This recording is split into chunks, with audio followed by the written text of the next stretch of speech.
هغه ځوان جانرور هغه دلته مور او پلار په کټ باندې پرېږدي او هغه لاړ شي بهر ملک ته د دیاړۍ مزدورۍ دپاره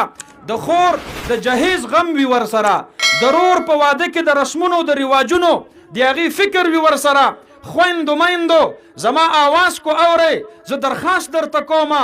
اسم د کرونا د لاک ډاون د وجې نه د خلکو کاروبارونه تباه شوي دي اسم مسافر زمونږ رونه کو په سعودي عرب کې دي په سرو سترګو باندې جاړي کو په نورو ملکونو کې دي خواران د بیکارتوب د وجې نه هلته د ټینشن د وجې نه هغوی هلته خودکشو ته مجبور شوي دي خویندو میندو اوس رحم وکئ په د خپل نارینهو باندې اوس رحم وکئ په د خپل اولاد باندې اوس رحم وکئ په د خپلو خاوندانو باندې مه کوئ نور ناجایزه رسمونه او رواجونه آسان کئ دا ودونه آسان کئ دا کویدنې آسان کئ دا رخصتۍ او دا نکاحونه